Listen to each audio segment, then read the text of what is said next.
All right. Hopefully everybody's having a good day today. I gotta say, it's been pretty interesting on this front. I'm just gonna pop this over here. So it looks like it says down 62 here.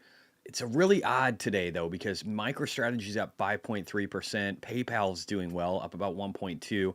Hood is up almost 2%.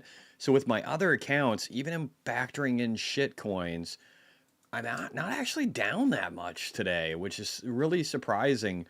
So it might be closer to that 60, maybe 50 level, which again is a good thing in my book, I gotta say. So especially with as much as Tesla was down today, I did do buying. Let me actually real quickly jump over there and jump into it. And yeah, hey, good afternoon, guys. Hopefully you've had a great day today. I've actually kind of been digging today. I don't hate it at all. So if you look over here in the portfolio, let me just zoom in. So I sold some MSTX, not a ton, just a little bit, about 16, 17,000 worth this morning, up about 12.5% on the day. I used that to buy Tesla calls. I think those were down about 5.5% on the day. I also sold some PayPal that was up about 5% on the day, a little over. And then I bought Bitfarms, which was down about 8 or 9. So probably swapped out about $25,000-$30,000 today. Not a bad day, not a bad day at all, but definitely something where, again, I like this. I like the rebalancing. I don't mind having red days. It wasn't a bad day today, in my opinion. Also, in regard to the Tesla front, and we got so much to talk about today, guys. The only real economic data was probably used car sales. They were shit. We'll talk about that in a minute. It's for 24 months in a row we've seen contraction in used car prices. It's absolutely devastating for traditional automakers. We'll talk about that. Also, oil today came close to $80 for Brent crude. Regular U.S. oil up about 4% on the day. That's starting to hit resistance, but lots of fears today, guys. We got the Middle East. We got Israel getting ready to slam Lebanon. Let me jump back here real quick. So we got all the World War III shit. We've got there's just so much, so much. The wall of worry is building, right? Everybody wants to be afraid. Everybody wants to be afraid, and I want to show you. And I don't think that's a bad thing. I think actually the market's going to love it. So again, we got Hurricane Milton getting is now a 175 mile an hour Category 5 storm, and tied as the fourth strongest Atlantis hurricane in history. Isn't that great? Isn't that great? So I told you guys what I was buying, Joseph. You can check that out. I post that stuff to subscribers on X and in the Discord, and I just showed it a second ago too, to be kind to everybody else. But again, 4% on oil today. This hurricane probably not helping things at all. But it's not just that, right? We got our World War III category, which is always fun. Let's jump into that because who doesn't love World War III? Who isn't rooting for that? So Mario said Israel warning for residents in Beirut suburbs. This was an hour ago. Residents in Daia, Burj Al, whatever. Fuck, I can't say that.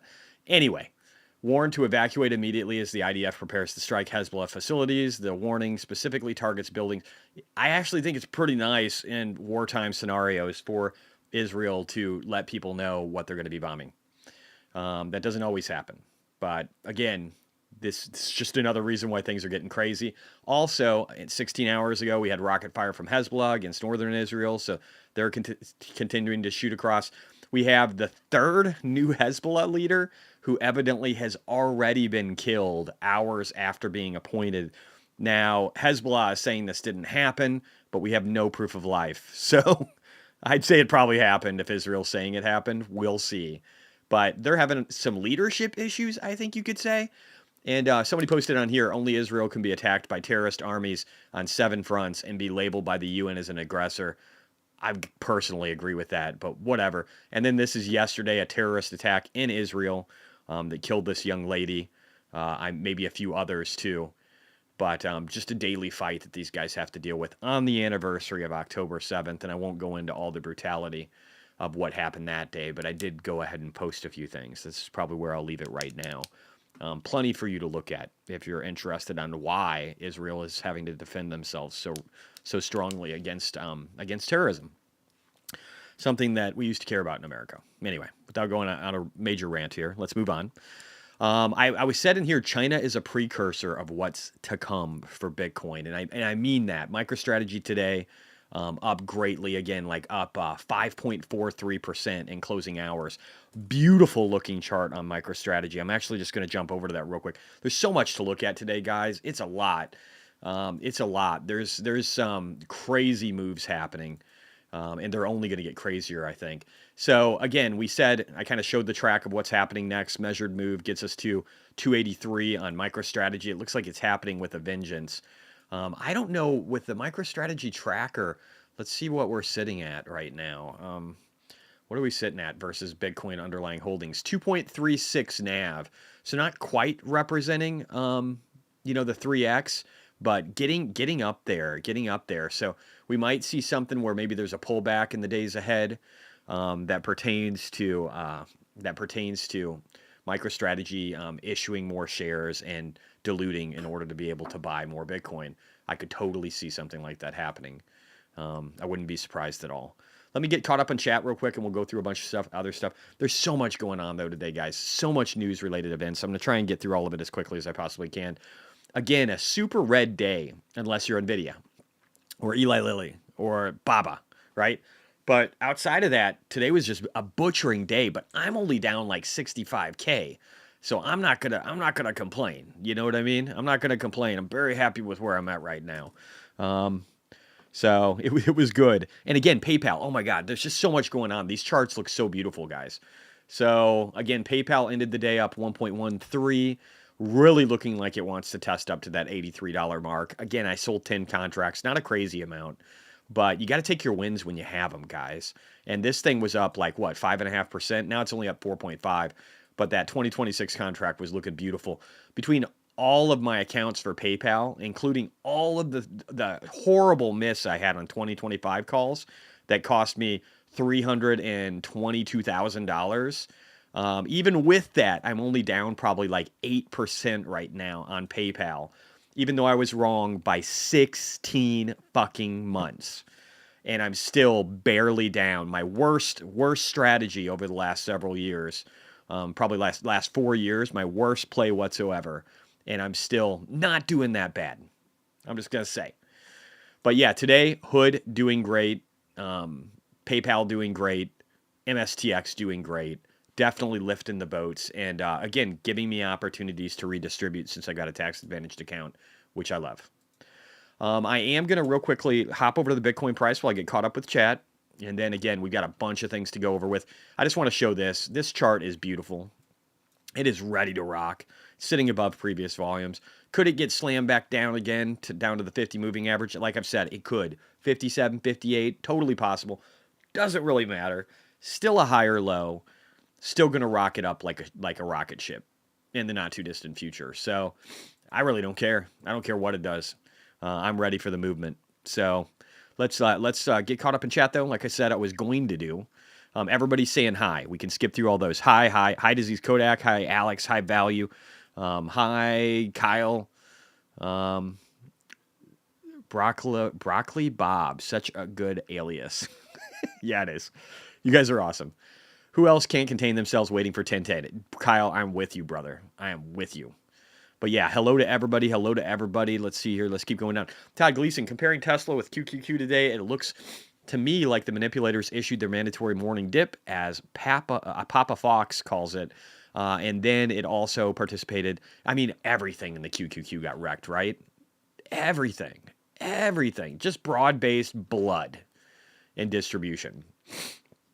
Massive amounts of loss. I mean, Meta wasn't saved. Google wasn't saved. Google sucks. I wouldn't even own that stock. But no, everything got butchered today, which I think is great. Joseph Mock, I have Disc. Do you have Discord? Or just Dis, like CDs? I'm kidding. You're probably in Discord. Todd Gleason, I suspect they are at it again, trying to keep us below the 250. I'm not even worried about who they are. We're doing so great, guys. And if you made a lot of money off of PayPal and MSTX and Hood today, life is good because it helped really subdue a lot of losses and it allowed you to redistribute into your favorite things. Mop74, hey guys, Tesla today, what happened there? The whole market. You see this whole market? None of it looks good. But I think it's fine. I think this is good. We need healthy retracements. We need to climb that wall of worry, and you can't do that unless you pull back every once in a while.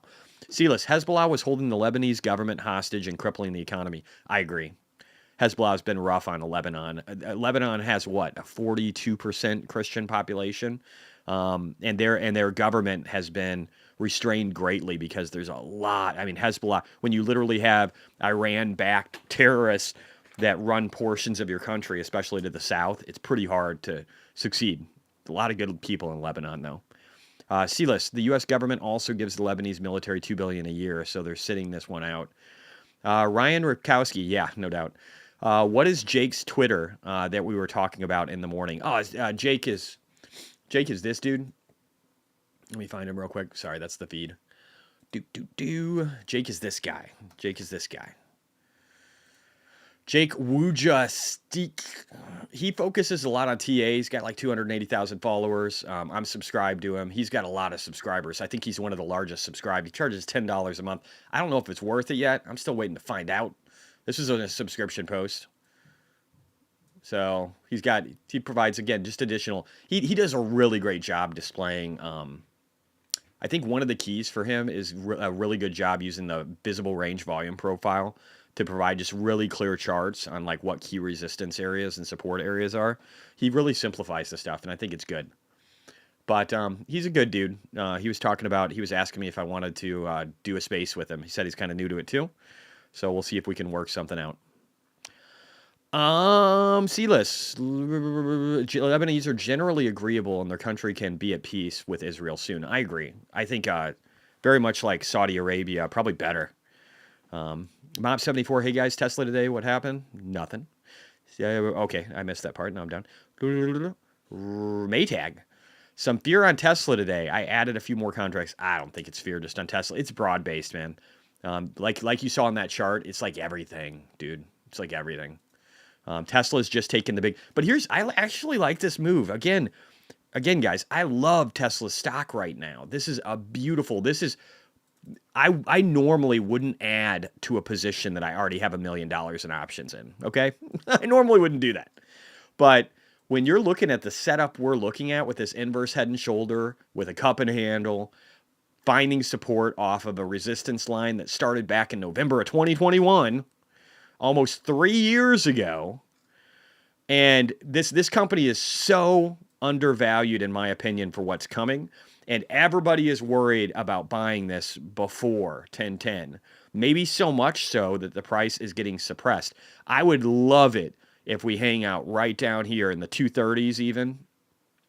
Down here, all the way down to 233, maybe something like that. I would love that kind of move on the daily time frame. We've got all of the moving averages underneath of us. Even on the weekly here, we've got the 200 moving average that will act as support too around the 236 range. If we go down more tomorrow, I'm probably going to buy more, but I really hope it does go down because I think that is a beautiful setup that people just aren't looking at going into 1010.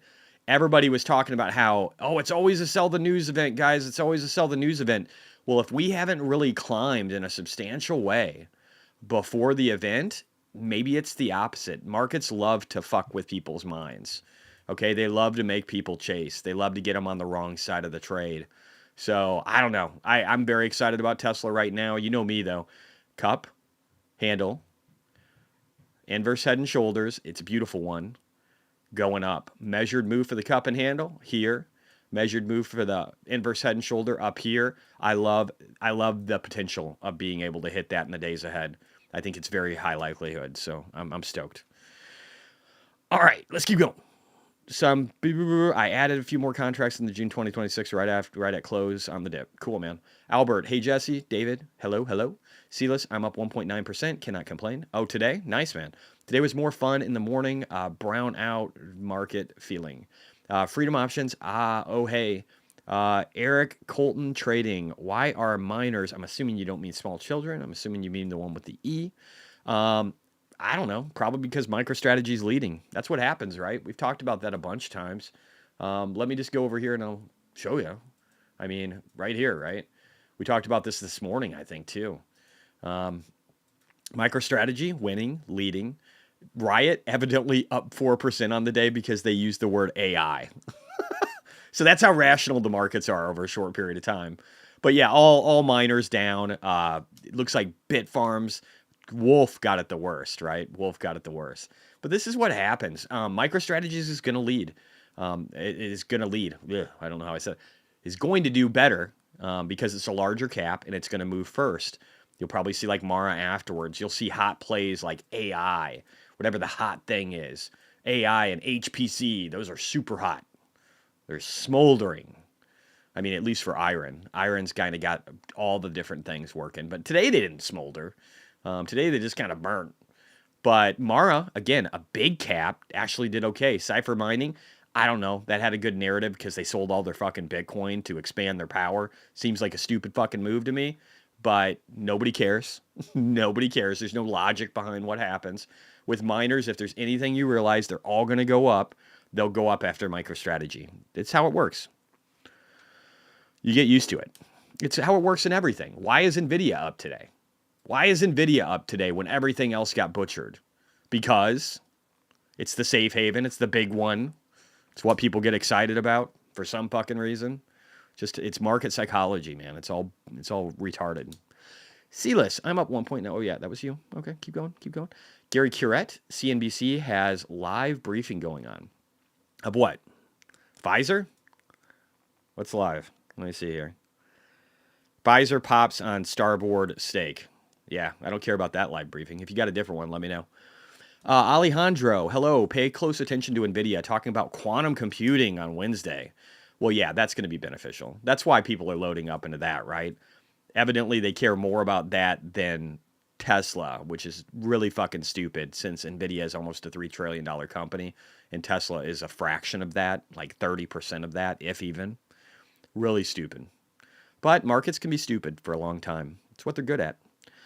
Gary Curette, CNBC, that was you, Main Stage News. Do you think Clean Spark vote will be a catalyst at the end of the month? I think it'll help relieve a burden over their head. So, but again, none of it matters. Like none of it. Don't get super involved in trying to understand miners, guys. The ones that have the biggest Bitcoin stacks and the ones that make the most money and the ones that are the strongest will do. And again, there's multipliers. The smaller ones that meet that criteria will do better. They'll have a higher multiple. They might not all go at the same time.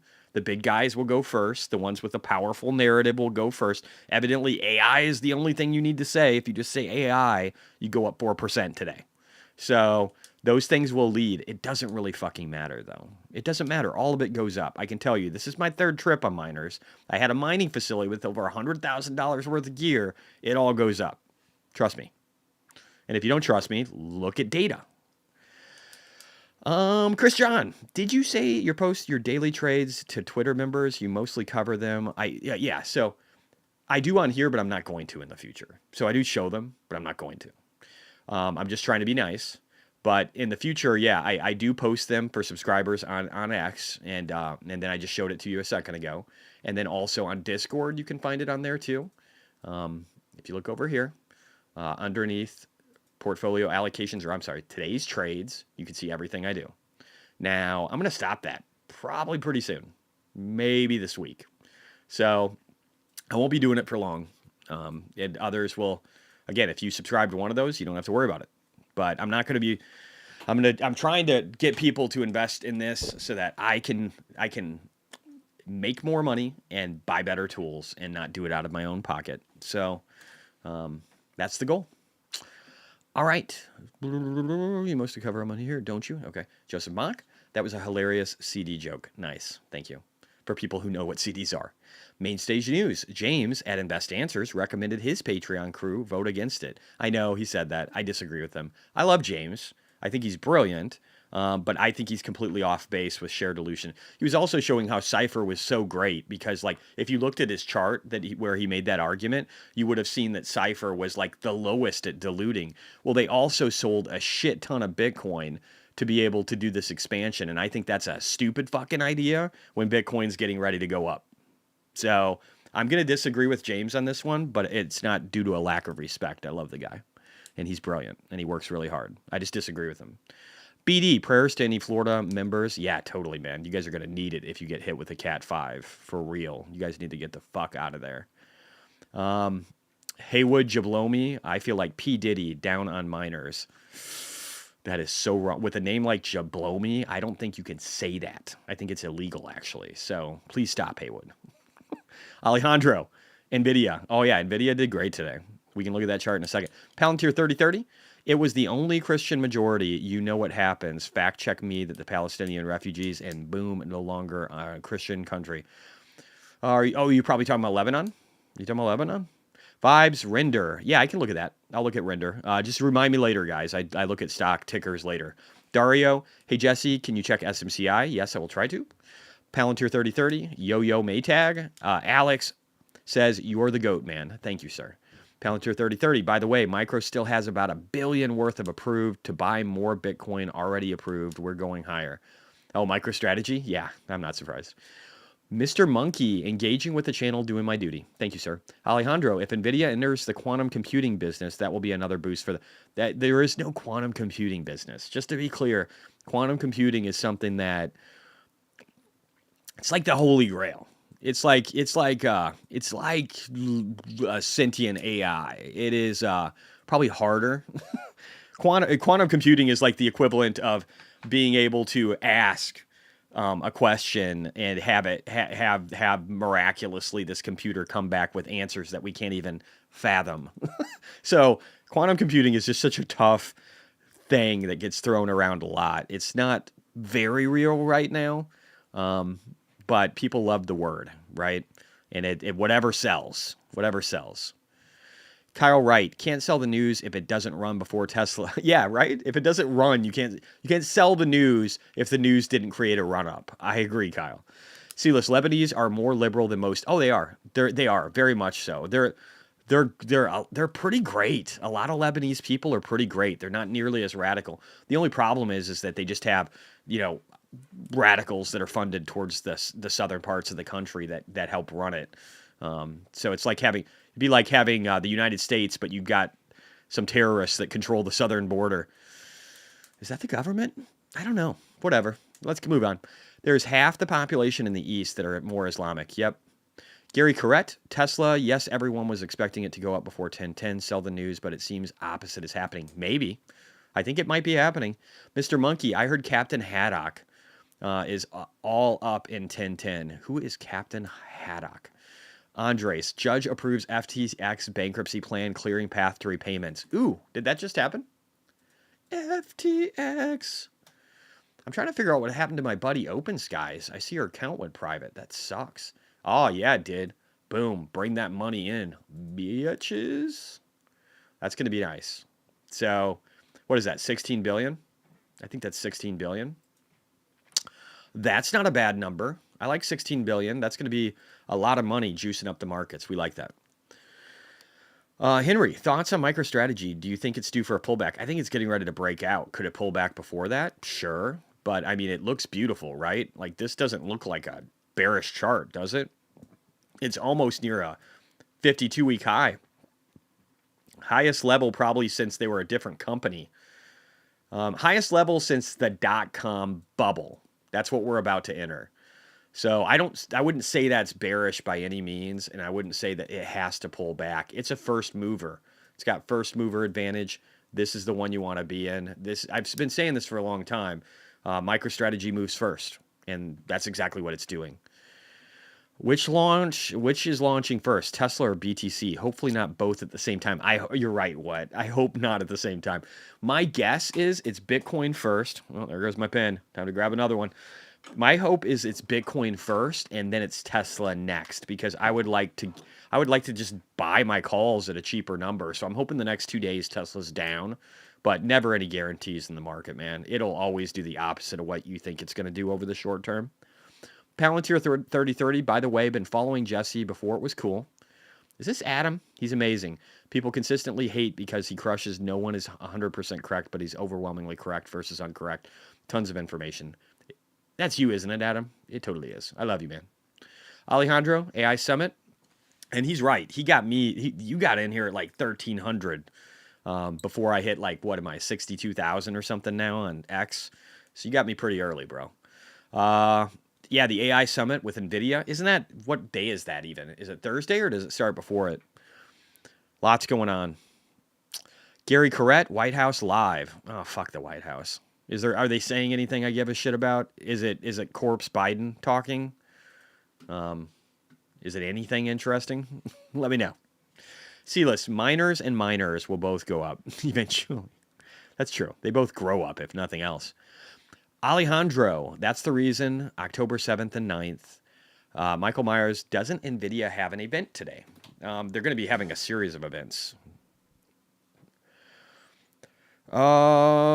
Attila, and that could be one of the reasons why they're hanging pretty good too. Hi there. Do you know anything about CLSK potentially getting ready to dilute by 100%? No, that's just the $300 million. They have a $300 million convertible debt offering right now. They haven't even spent all that. They were trying to get an expansion that voters will approve that will get them up to $600 million. But I don't know if it's going to go through. There's a lot of high-ranking people that are saying no to it. I think it's fucking stupid. I say they're so good with managing capital. I'm all for it. But that's just me. I'm all for that much more than I am Cypher selling their fucking Bitcoin right now to buy energy. I think that's fucking stupid. But maybe at 150K, but it's dumb as shit right now. So I'm all for it. But yeah, that's the thing. Silas, Alejandro, does your stock platform take up all your time? Good question. Alejandro, what do you think? Austin, NVIDIA has their AI Summit today through Wednesday. Probably why it's up. I sold on shit ton of covered calls today at different levels. Cool, man. It's probably not a bad idea. Alex Clem, NVIDIA was up today on SMCI's pop from data center demand disclosure. Same one getting investigated by the Department of Justice. Yay. Book in tackles. When BTC is above 100, it won't matter. Agreed. What? AI is the most overused buzzword of 2024. AI and HPC are definitely that, and miners. But yeah, just all in all, nobody cares though. This is how markets. This is how it works, guys. This is like when markets really start to take off. Stupid shit will float to the top. It doesn't matter. Everything goes up eventually, but sometimes it's a dog coin. Sometimes it's a bonk. Other times it's a Dogecoin.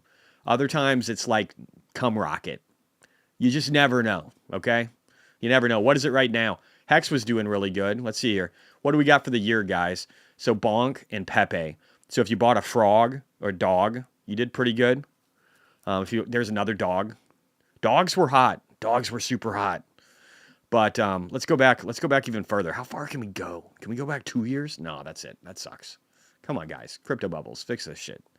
But yeah, if you went back even further, you'd see some Dogecoin up in here. And then for a while, there's like 20 variations of Dogecoin. If you want the markets to make sense when we start getting up into irrational exuberance, you're going to be really confused because they won't.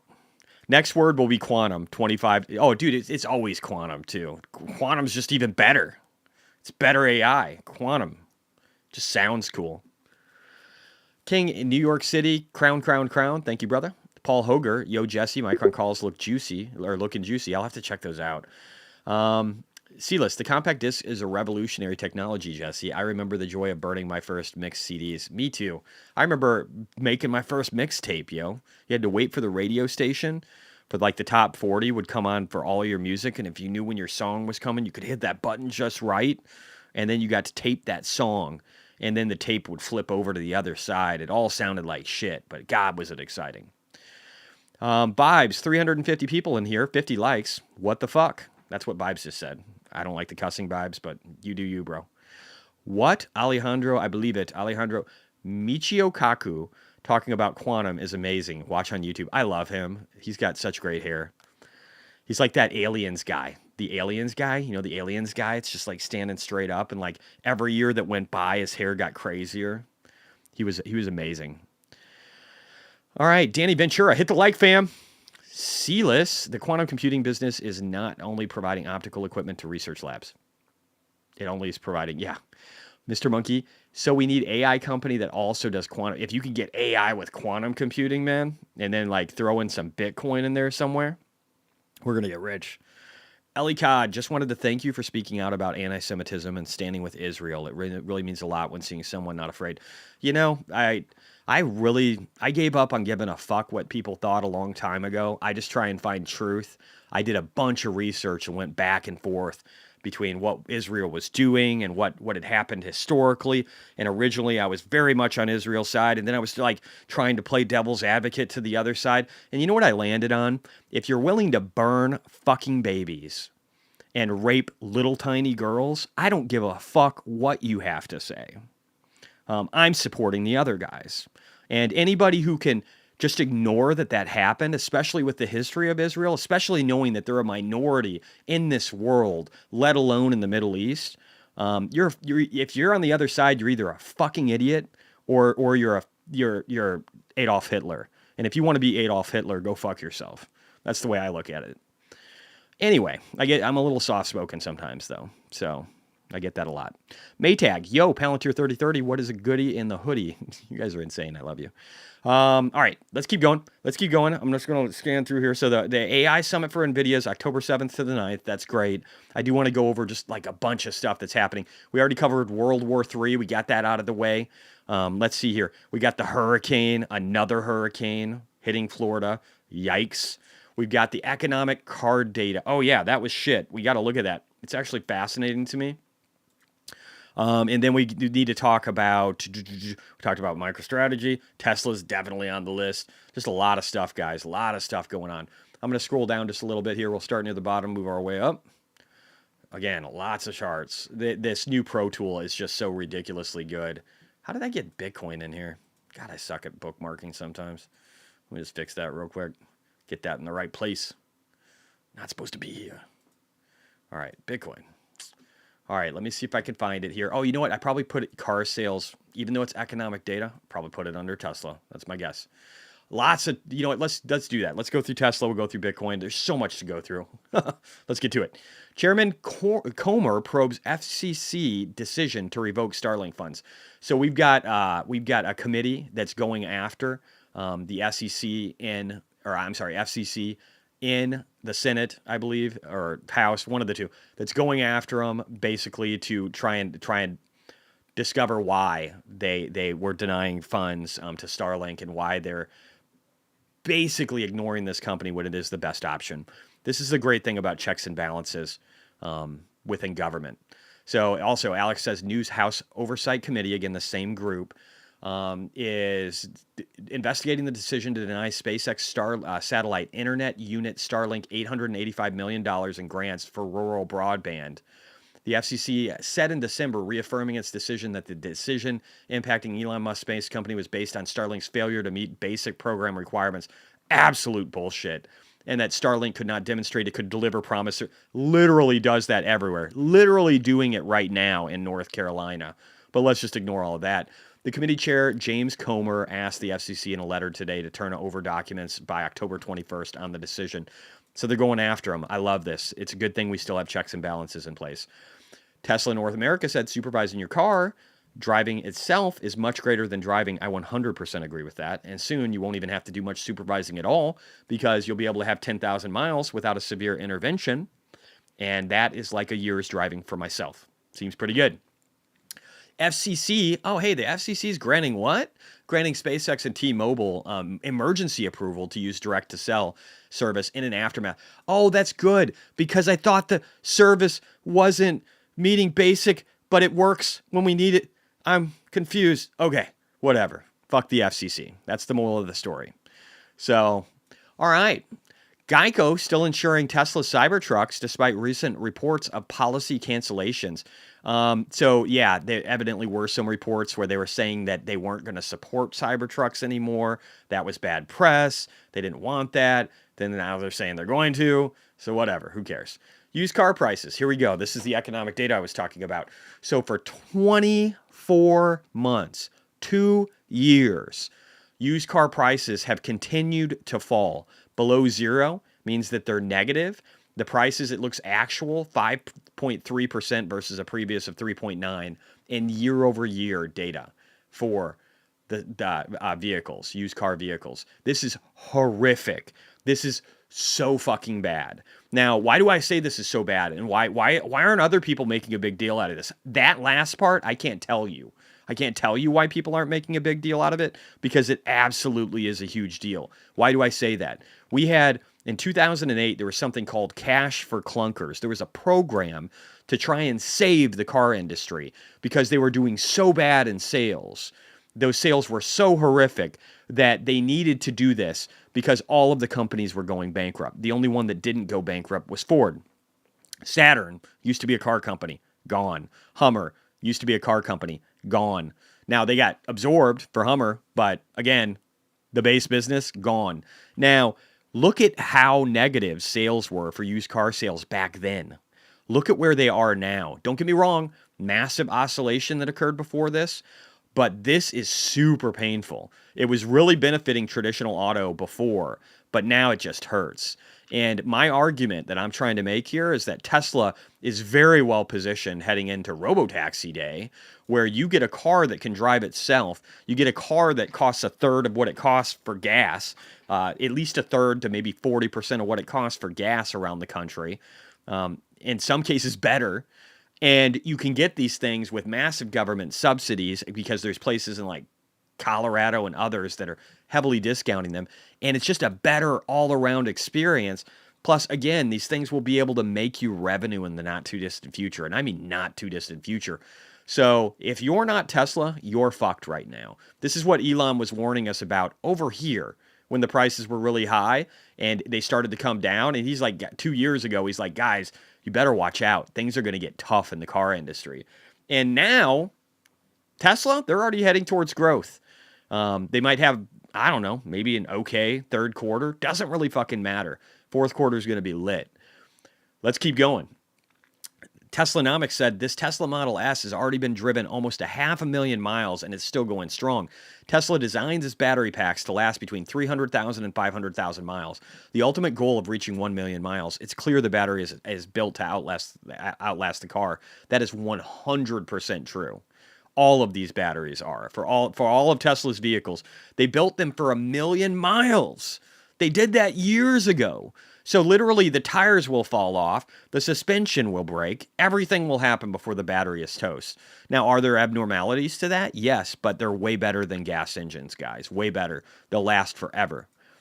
Breaking, Son of the Walkie says hundreds of Teslas spotted at Warner Brothers, possibly testing FSD, question mark? Robotaxi in 3 days? I don't know. It could just be like literally there's so many fucking Teslas nowadays in California. I don't know if that's real or not, but whatever. It makes good PR. It's a good headline. Tesla Energy, British Columbia. Hydro customers can now receive rebates by up to $10,000 for solar and Powerwall.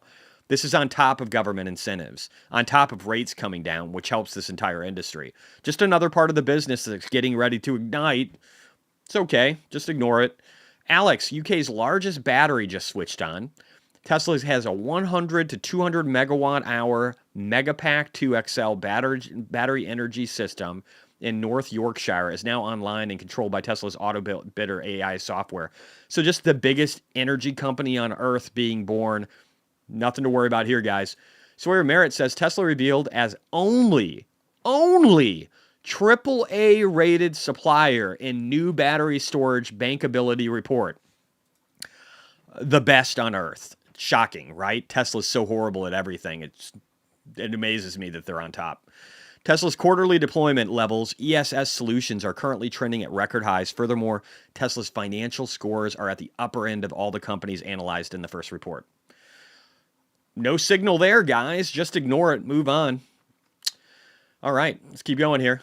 Peggy says, Elon saying Waymo is slow and expensive got me super excited about how Tesla's robotaxi will operate. I agree. This is really good stuff. Very exciting stuff. Japal, hopefully I'm not butchering your name, bro.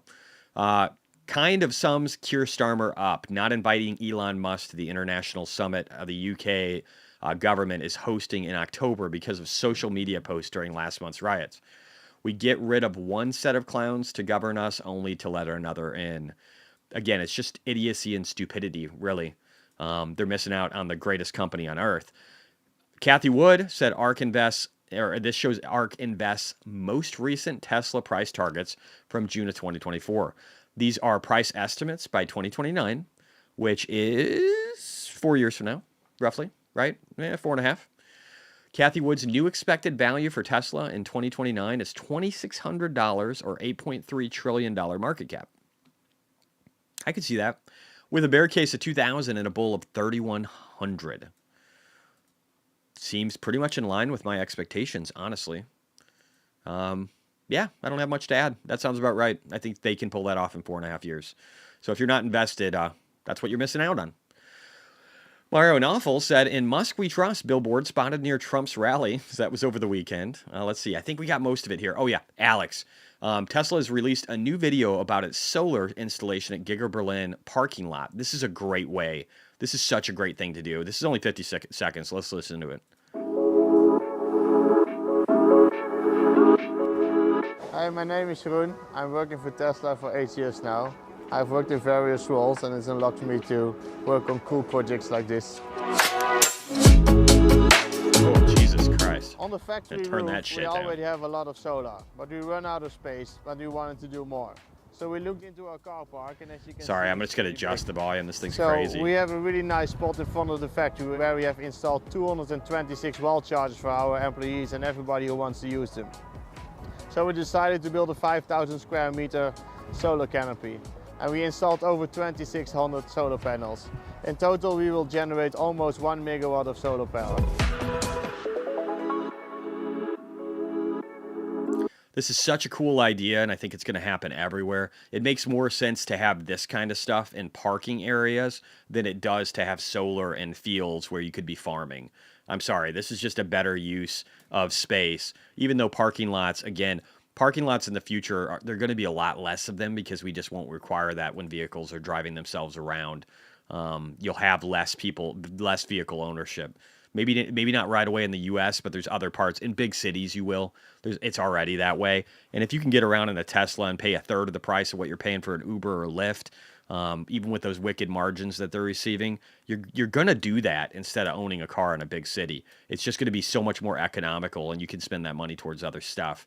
Mario Nuffle, green light again from the FCC to the phone service. This is all good. This is crazy.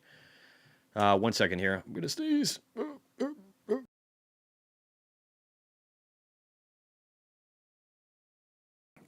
Didn't want to blow you guys out there. Got a little sneezy. But this is amazing. This is the largest Tesla light show. This is the largest Tesla light show. I'm going to bring this down a little bit because it's loud. This is insane.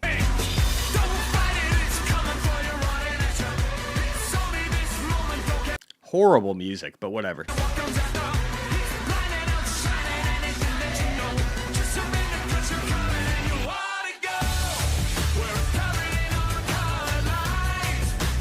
I'm sorry though, even though the music is horrendous, this is not just a car company. I just want to be clear about it. Alex said, I've seen more Cybertrucks on the road than Rivian. That's because the Cybertruck is outselling every other EV truck company combined. So it's kind of easy to see that, right? This is cool shit. Let's keep moving. Elon says, just received this note from SpaceX engineer helping on the ground in North Carolina. FEMA is not merely failing to adequately help people in trouble, but is actively blocking citizens who try to help. They're taking cargo from citizens that were trying to bring stuff into the area too, and evidently just taking it from them and then distributing it themselves in the name of, I don't know, making it look like the government's doing all the work. I don't know. Anyway, you take it for what it's worth. This one from Tony Buey, again, just showing the resistance level of 265. I love it. I think that's a breakout zone. Now coming to the UK, Quicksilver, beautiful. All right, that's it. That's done for the Tesla segment. Let's move on. We've got more shit to do. Lots of shit to do. Let's do U.S. economy. We're going to rock and roll today, guys. I'll get caught up with chat in a second. Got lots of stuff to talk about. Again, crude oil ripping. Yes, it is. Let's look at the major indices and what all happened today, guys, because there's a lot. Let's see how crypto did, just in the heat map here. So Bitcoin up 0.52%, Solana down 0.02%, Ethereum 0.15%. Looks like Bitcoin was crushing it today, and altcoins were like meh. All right, let's look at the S&P. The S&P up 0.96% today. Is it scary? Should we be scared? Should we be scared? Do you guys think? What do you think? Should we be? I don't know. Maybe we should be. Maybe we shouldn't be. Maybe we shouldn't be. Let's see here. Let's zoom in. Let's get right to that meat of it. Oh, hey, we're perfectly above the .618 Fibonacci level. So if we don't dip under this, does this mean we're probably okay? Does this mean we just back tested it again for like the third fucking week in a row? And that we're gonna launch in the future? I don't know. This little line that I drew, this random ass line says that should happen. So maybe it's true. Let's find out. NASDAQ actually not looking bad today. Let's see, how much is it down? 1.17, a little bit worse. But again, peak volume sitting underneath of us, not really what you would say a bad sign. If anything, showing strength. So, could it go down tomorrow? Yes. What do we have for economic data tomorrow? We know we didn't have shit for today. We did talk about Japan and weakness we were seeing in that economy. That was interesting. Again, only used car prices, bunch of Feds talking today. Overnight, we're going to have more Japanese data in regard to pay and spending. That should be interesting. Again, trying to follow a lot of stuff all around the world now. I think it's important to. Tomorrow, we get the NFIB Business Optimism Index. We'll see how that does. We get some Canadian-related data in regard to export and imports. Canada sucks. Not sure how well that's going to work out for them. We get Redbook. Industrial production of Argentina. I'm excited about that one. I want to see that number. I can't wait for that. That's at 2 p.m., so that'll be available for the market recap. Outside of that, really nothing tomorrow either, guys. Wednesday's the big day on economic data. Wednesday, Thursday, Friday. It's like inflation, mortgage-related data. Mortgages did tick up today. I do believe, like I've said before, that's going to be short-lived, but that is happening. Inventories, and then the big stuff is Thursday and Friday. Even though we do get PPI from Japan. Interesting. For sure. But big data comes Thursday and Friday in the United States. It's all about CPI, inflation, and jobs, right? Like that's the Thursday and Fridays are the big days. So nothing really crazy coming in the meantime that I don't believe.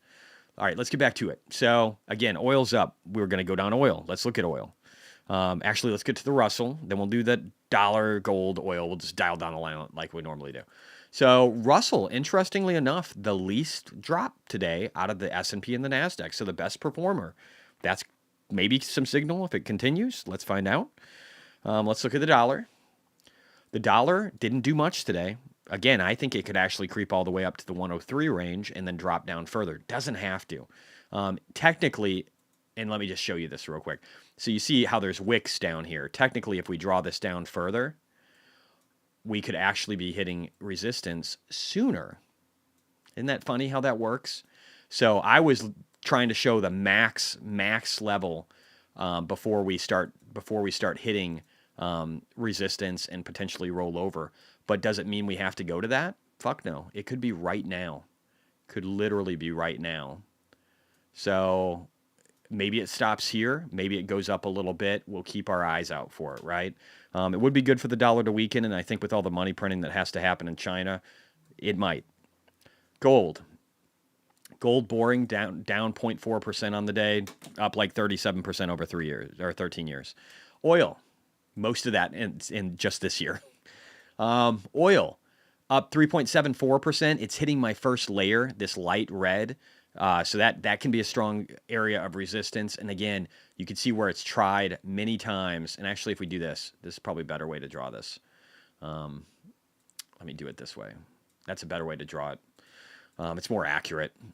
So anyway, so we could go up a little bit higher, but really we're going to see strong resistance at 80 in the U.S. oil index. I know Brent got up to 80. Doesn't mean we have to. So maybe this is the end for oil. I'm going to just redraw this up to here, indicating that we can do that.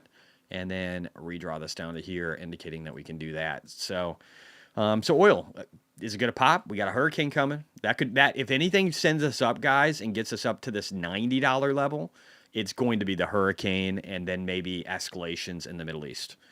But they don't have to happen. All right, let's roll through some others real quick. Bond volatility index, it shot up a shib ton today. So this was like a retaliation against Fed decision making. I don't know. It's a lot. It's definitely a big jump in bond volatility. I'm actually going to move this back down to here.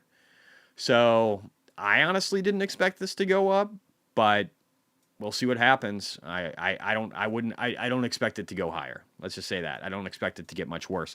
Now, some of this bond volatility is literally just yields climbing because people are selling bonds. I don't know if that's the worst thing in the world. And we can see some of that. If we jump over to the 2-year, there's a bunch of others. I've got it in another image too. You can see how yields are going up higher than I would have expected. So looks like I'm going to have to adjust over here. Definitely higher than I would have expected. And again, I should probably still keep this here, though. I'm going to keep this here because I still think it's like, what is this? January 20. I still think it's a while before we roll over into this and start to get down to the twos. And maybe I'm wrong. Maybe it doesn't happen right away. Doesn't have to. This line only goes to what? February? I should probably draw it out even further. I should do this. That's probably a better representation of like, I think these yields could climb into the spring of next year. So yeah, but anyway, the bond market just going crazy. And I do have a post about that. We're going to look at it in a second. Oh wait, that's not it. Inversion crept up a little bit today. It was right at this line. So again, we're almost to the point of being inverted again, but we're still just barely uninverted. This is following in line with what I was thinking. The Japanese yen carry trade. If we look over here, the dollar actually weakened against the yen. That's good. It means we don't have to worry about that problem. The Chinese yuan, it looks like it's flat on the day. Nothing going on there. The Russian ruble, again, the dollar just gaining strength against the ruble. Not good for Russia at all. Put-call ratio. Ooh, people are dumping out of insurance, guys. That's fascinating. So people are going, even though it might look like it, and maybe this is residue. I don't know, actually. I need to figure out. This is the 1-month index. It populates daily, which means it's operating on a lag. So it's probably representing what we saw on Friday. So in reality, we should see a spike on this tomorrow, maybe getting us up to like the 0.6 range.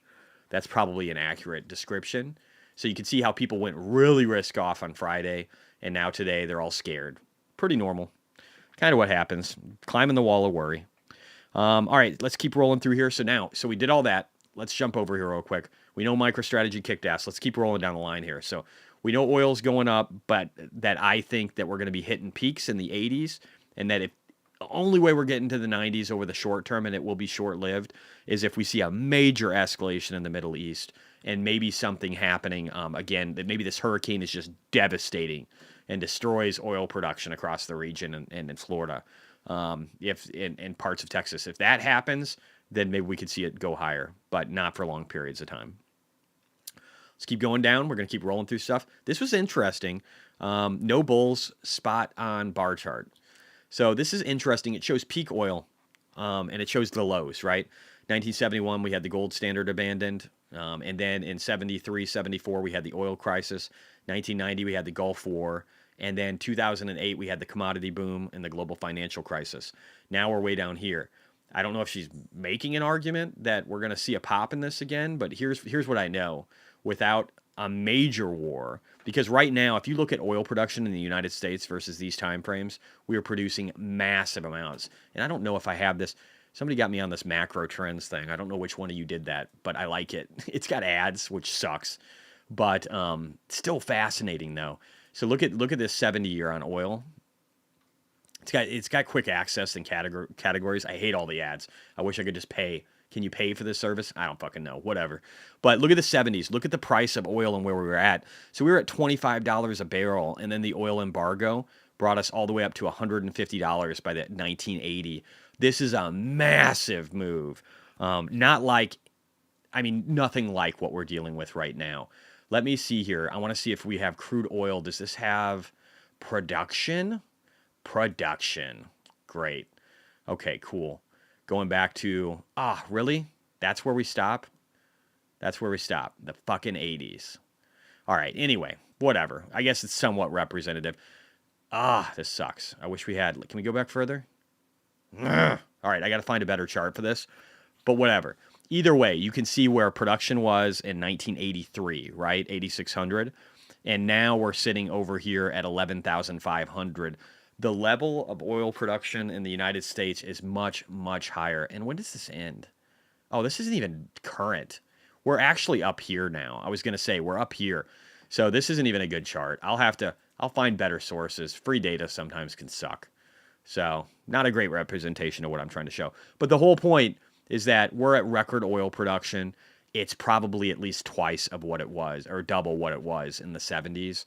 And we were much more dependent upon foreign oil at the time, and we just aren't now. And the oil demand is probably peak right now, so it's going to actually go down in the future with other forms of energy being produced, and again, EVs consuming different types of, and not consuming oil-based products, right? Petroleum-based products.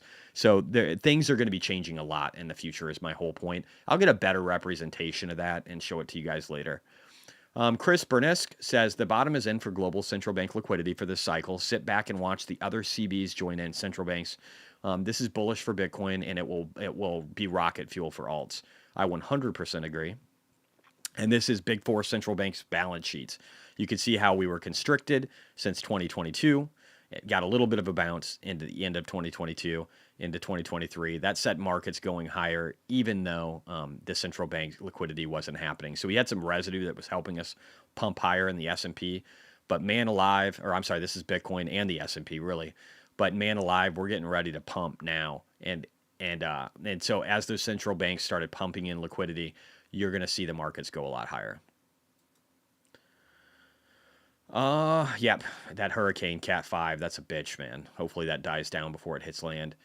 Fed Kashkari said reduction in new rents gives us confidence that housing inflation will come down. I will be doing two things in the days ahead. I'm going to be looking at, I'm going to be trying to make a case, my case for oil production versus the 70s to try and give some insight into that. And then also I'm going to be looking at rents and home prices and see what my thought process, my updated thoughts are on that. One sec, I'm just writing this out. What are my updated thoughts? So I'll try and make some cases on that. Also, Kobayashi letter said more concerning data from the U.S. labor market. Temporary help services job fell 5.2% year over year in August to 2.69 million, the lowest level since November of 2020. Temporary help services employment is a leading indicator for the labor market. He's right about all that, and are more flexible to arrange and terminate. The number of jobs, these move first, is what he's saying, right? Like temp jobs are the first to decline and they're the first to go up. So here's my argument: temp jobs are going to explode because we're looking at seasonality heading into Christmas. So it doesn't matter. Doesn't matter. There could be seasonal components where it's underperforms, but the seasonality is going to push it higher.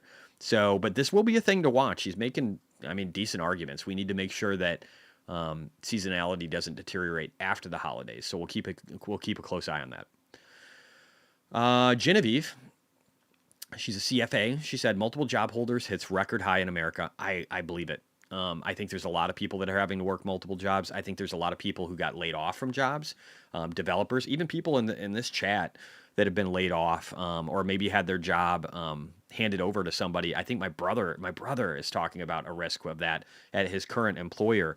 He does HVAC, and we're in a location where we have a pretty good booming economy, but there's Hispanic workers that are coming that will take pay that is much, much lower, and they're willing to work obscene amounts of hours.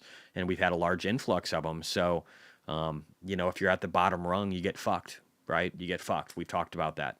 So maybe he's getting fucked, and maybe a lot of people are getting fucked, and then they're having to pick up whatever they can get just to be able to pay the bills, right? That's the Kamala Harris Joe Biden economy right there. So it doesn't surprise me at all that we're seeing record amounts of part-time or multiple job workers. And yeah, we'll see how that goes going forward. This is a great explainer, guys. Uncle Milty's Ghost, whoever the fuck this guy is. I'm actually going to follow him because I like his explanation of bonds was really great. And there's not a lot of people that take the time to write all of this up. He talks about how yields work. He talks about his views on the market. I don't agree with all of it, but I did piggyback off of this, and I said, this is a great explainer on how bonds work. Note, bond yields are rising because of lack of demand, because lack of purchasing demand, I should say, because people think they can get better yields from Bitcoin and the stock market. That's my thesis. That's what I'm holding on to. So again, bond yields have been jumping a lot all across the spectrum, all the way up to the 20. And this is good, right? Like, let's look at TLT real quick. This is setting up just the way I want it to, honestly, heading into the spring of this next year. I want to make a bunch of money off of shit coins and Bitcoin miners and all this stuff. And then I want to start buying some insurance. And we're doing exactly what I said, right? Like, look at this. So we've dropped now down to peak volume on the 20-year bond. Peak volume for the entire history of it, okay? Like, if you go back here, this is wicked amounts of volume down here, guys. If we go all to the way back machine, this is wicked amounts of volume. Now, we could break under this for a short period of time, and I hope that happens. I would love to see us grind maybe down to 89. We don't have to, though. We could stop right here because, again, this is just a massive volume profile sitting under us. It's going to be hard to break. Plus, we have the longest, deepest route in history on U.S. Treasuries and bonds, right? Like, this is some painful shit that we experience. We were down 54% in the 20-year bond over a period of a couple of years. Like 3 years. What is it, 3 years? Yeah, 3 years, not even. So that's a crazy drop that should never happen. And this just fucked so many elderly people that were near retirement around this time. If you were retiring and you were in the 60-40 portfolio between like 2022 and 2023 to now, you've been utterly destroyed. And I'm sorry. The government says that they're always going to be able to repay their bills, and they're not doing a good job showing that. Vote Donald Trump if you actually want to have this government be sustainable and have bonds that people are willing to buy and treasuries that people are willing to buy, and not just have it be the U.S. government. So, but yeah, this is a nice setup though for me heading into spring, because again, if I've made, let's say I want to park like $300,000 in here in the spring, or maybe $500,000, this is going to be a great place to park it. And then maybe if I really think that the TLT has hit the rock bottom and it's getting ready to roll over based on technicals and macro and fundamentals in the world, then I'm going to look at it at an opportunity of, maybe in TMF too. Maybe I have 300 to a half a million in TLT, and maybe I have another $250,000 that I put into TMF, which is a 3x this. So that would be some nice security. That'd be a nice little security blanket to go to bed at night, with potential upside of $1 million in gains between the two in the next year or two. So I do think I'm going to build up some insurance. I do believe, especially if Trump gets elected, I believe the bonds are going to be repaid. So we're going to be in a better footing, which is good. All right, we're going to keep rocking and rolling. I am going to check chat after this. I know I've abandoned you guys, so we're going to start looking at that, okay? Porter, the bond market is revolting against the Fed. I agree. This morning, the yields and the 10-year bond soared over 4%. This continues a nonstop rise in yields following the Fed's 50 basis point rate cut. Normally, long-term rates follow the path of interest rates in the overnight lending market, which the Fed controls. But this isn't a normal environment. It's true. And actually, this is the whole like the entire curve, right? Not just the long end, but the short too. It says, I consider last Friday's blowout jobs report, which was entirely driven. So he's trying to, I think he's going to make the case in here, and I haven't read this whole thing, but we're going to read it right now, that we're going to be heading towards an inflationary environment. I think that's bullshit, but let's read it and see what he says. Consider last Friday's blowout jobs report, which was entirely driven by the biggest government hiring spree on record outside of COVID-19. I mean, that's fair. That's fair. Whosoever believes our economy is strong must think borrowing unsustainable amounts of money printing to pay for those loans, and then hiring people to do wasteful government jobs is the path to prosperity. I think it's horrible, but I do think that this horrific money printing that we're doing in excess will drive the markets higher. You don't need to think it's sustainable. The U.S. government is running deficits equal to 6% of GDP and only generating 3% economic growth. In other words, if you remove government spending from the equation, America's economy is shrinking. That's fair. We're on our way to a Soviet-like collapse in our economy as more and more of everything we do, including our jobs, are controlled by the government. We could be. Depends on who you vote for. Mr. Market is starting to sniff at this out. That's why investors are dumping treasuries and flooding into gold stocks and real estate at record high pace, and soon Bitcoin. Because they're going to stop jumping into gold soon enough. Maybe now. Meanwhile, we're witnessing an entire presidential election campaign without either major party bothering to address the single most important issue at stake in our country, America's. I don't agree with this, actually.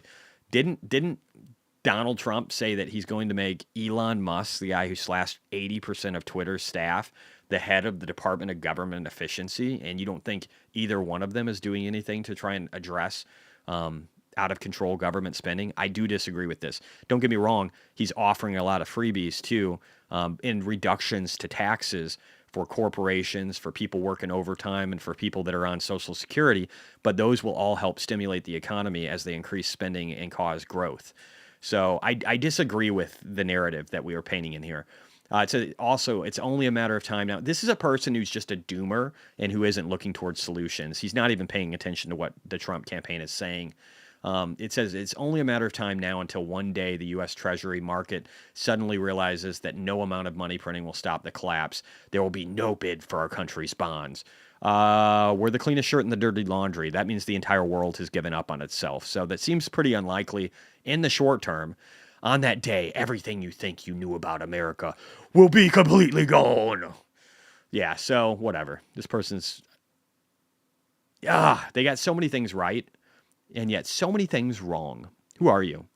Chairman of Porter & Co., founder of MarketWise, a leading publisher of independent financial research. Dude, you need to get like a comfy optimism blanket and put it around you, because you got problems, bro. Now, again, could that be a scenario we run into? It could. Is it happening today? No. Is there a campaign that's trying to make it to where we create more sustainable government? I would argue there is. It's literally everything Vivek talks about. It's a lot of what Robert F. Kennedy talks about. And again, he really doesn't like larger government, especially controlling free speech and the CIA and the stuff that happened with his father and uncle and all this stuff. Like, and then you have Elon Musk, who's definitely somebody who's all about efficiency and first principles. And then I would argue Tulsi Gabbard's pretty awesome, and Shanahan is pretty awesome, and And Balaji wants to basically redo the FCC and the way that we deal with medications and all this other FCC, FT, whatever the medical one is. I don't fucking remember. Anyway, too many acronyms. But the whole point is there is a party that's looking to do that. So will they gain power? I don't know. I hope so for our sake. But you can't just say that we're all headed towards doom and that there's no way to resolve that. It's asinine. The economy isn't horrific right now. And Seth Golden's going to tell us why that is. And once we get past all these little points, I'm going to get back to chat. Perfect economy? Question mark. 2009 going to look bearish. So, all right, here we go. That's a bold statement saying that 2009 is going to look bearish. He said personal savings revised up to 4.8%. Check. PCE year over year holding pre-COVID level. Check. Consumer loans credit decelerating since 2022. Check. Consumer delinquency rates decelerating since 2023. A wise man said, bees don't waste their time explaining to flies that flowers taste better than shit. I don't know who that quote comes from, but I love it. Thank you, Seth. You're my favorite guy from Jersey. Let's look at what you're talking about. So personal savings rate actually ticking up a little bit. Not that it matters, but let's zoom in some more here. This is really hard to read. Oh, it's not going to get better.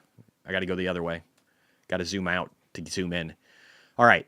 Personal consumption expenditures. I don't know. Pretty stable. It's above previous trend for a decade. That's probably not bad. It doesn't look like it's slowing down. Consumer loans, credit, and other revolving debts, all commercial banks, going down. Delinquency rates, going down.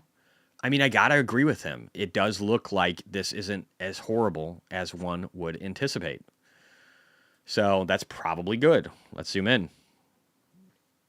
Again, we're almost done. The Democratic Party, Elon Musk says, the Democratic Party is openly stating they want to change the Constitution to end free speech. I don't know how that got into here, but whatever.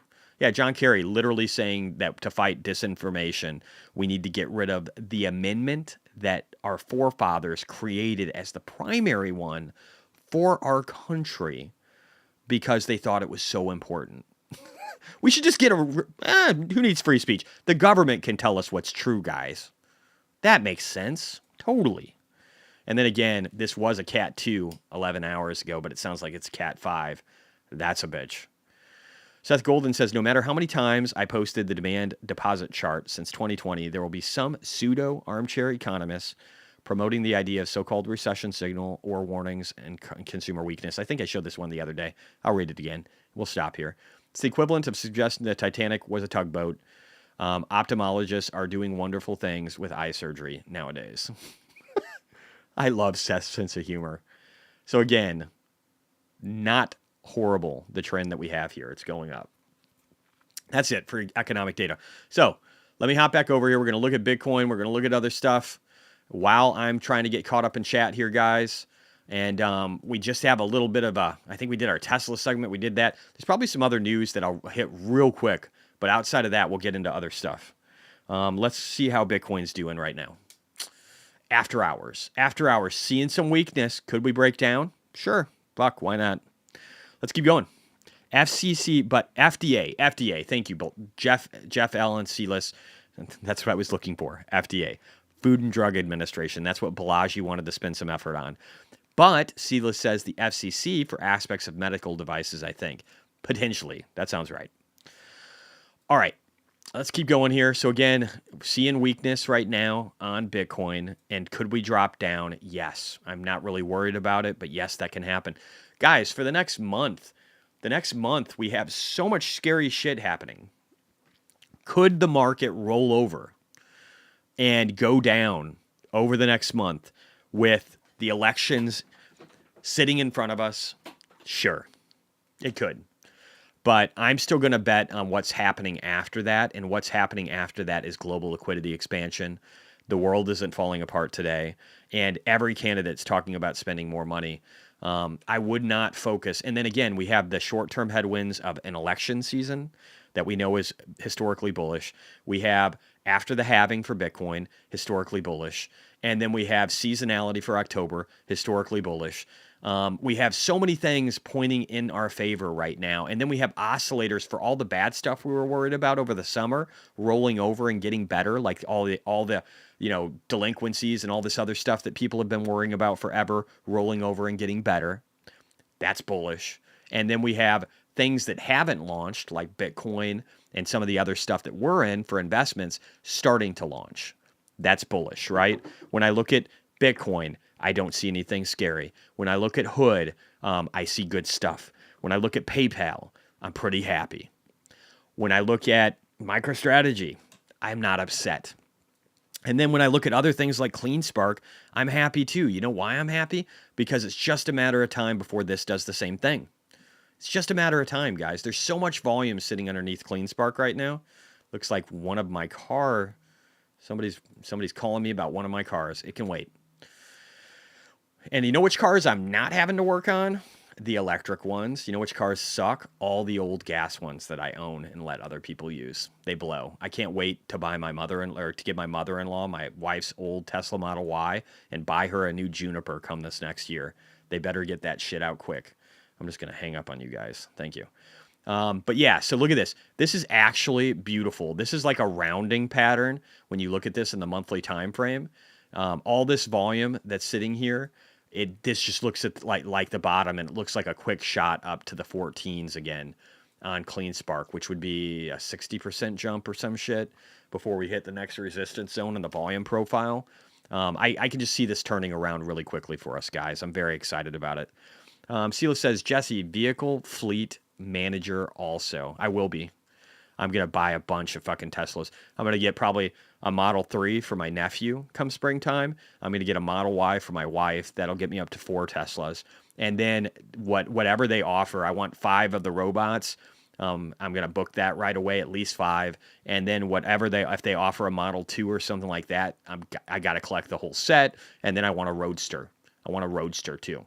So I will have a fleet someday. I will put down for that $50,000 Roadster sometime next year. I will will that into being. You know how I know I will? Because I said before I got my Y that I was going to be getting a Y or a 3, and then I got that. And then I said I was going to get a Cybertruck, even though I didn't know how I was going to be able to afford it, and now I own one of those. And so the Roadster is next in line, along with all this other shit. So, but I'm excited, guys. This is all good. This isn't bearish stuff. The world is not falling apart. It's good. It's good. If you realize that the world is good and things aren't falling apart and that you're going to make a bunch of money in the future, and be okay with that. Give yourself the ability to be okay with it. The sky is not always falling. It just looks like it, especially when markets are going up. It always looks bad. Sometimes they're boring. Late stage, they're usually boring and everybody is bullish.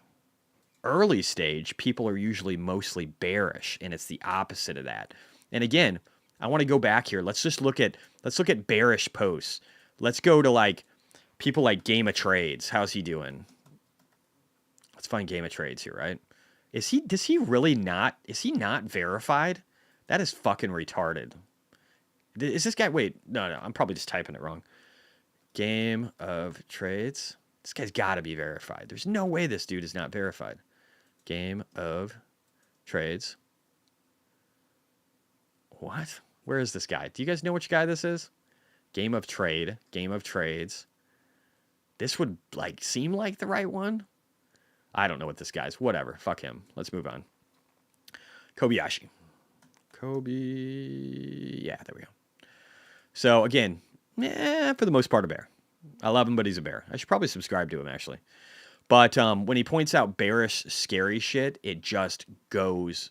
He gets so many likes on his posts. This actually isn't too many. But my whole point, if I could find the stuff I was looking for, I guess I'll just add that to my list of show you, along with oil production versus the 70s versus now, and rents and home prices now and where I believe they're heading. Maybe I'll just add this to the list since I don't have a good example right now. I'll just do that. Anyway, bucket, whatever. All right, let's move on. Let's keep going. So I'll leave this up. If you guys have stocks that you want to pull up, bring them up now. And I'm just gonna sift through chat real quick here and look at a few. Haywood says, any thoughts on X buying DJT? No, they have no reason to. DJT is shit. That's Donald Trump's social network. It's fucking garbage. I mean, Elon does a lot of humanitarian work. I think buying X for $44 billion was enough. David Chabinda, Jesse, did you see the AI robotics keep running until 2030? Yeah, maybe. But what are you talking about specifically? Jeremy Fergus, Pepe, Silas, AI is not just a buzz, though. Half of the time, I can write a better paper than the average college student. Oh, yeah, no, it's totally not buzz. I agree with that. Quantum computing is buzz right now. AI isn't just buzz, but I think AI with miners could be just buzz because companies like Microsoft and Tesla, they're going to build their own. They're not going to contract with some of these other guys. And almost every service that would run AI is going to build out their own infrastructure. So I still don't know if the miners and the whole AI narrative, high performance compute narrative, is going to be fruitful or if it's going to just be like me buying Bitcoin miners in 2017. That's my point. Chris, been following Jesse for a year. Oh, yeah. Okay. Remember that one? A year plus. Have learned so much. Oh, no, wait, this is a different. And made some money. Really appreciate all he does. Looking forward to making more with BTC. Yeah, you will. You'll do good, Chris. I have no doubt, man.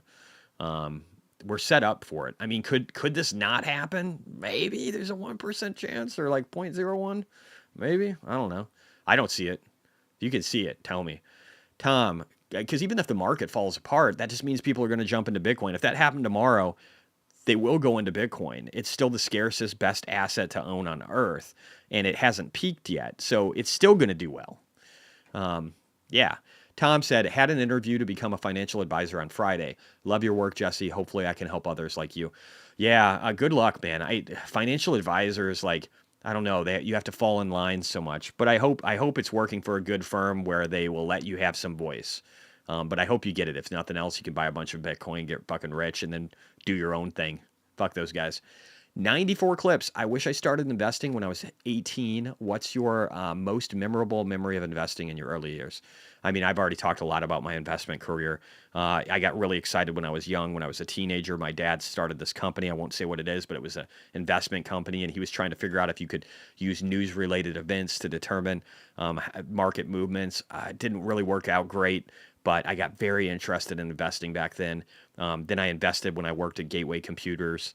And then I cashed all of that out, sold all of it, paid a huge tax bill, didn't know what the fuck I was doing. I had no guidance with those things. Then then I watched my dad lose a lot of money in the 2000 dot-com bubble because, well, everybody did that was invested in dot-coms. Most people lost a shit ton of money back then. Then I lost shit tons of money in 2008. I went bankrupt from it. I learned a ton about options. I didn't touch options again until about 4 years ago, and then more recently here acquiring a lot just because of multi-year cycles, and I've done quite well off of it. I made a lot of money off of it, and I went through a lot of pain to get here. You learn a lot if you either learn from other people or you learn from pain and suffering. Hopefully you learn from pain and suffering. Some people don't. Chris Federal, cassettes were most painful. Yeah, they were. Main stage, edge computing will be crucial with AI. Tesla with AI compute power in their cars could be a big player here. Long-term view, though.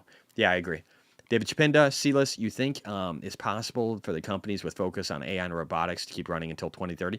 It's possible if our economy isn't shit. If Trump gets elected and he's pro-growth and he really does knock down energy prices by 50% and get us growing energy like China's growing energy, then I could see that happening. But if we don't do that and we start going towards energy scarcity and like the Green New Deal and we allow 10 million more migrants across the border, we will just fuck our economy. So I only see that if Trump gets hired on.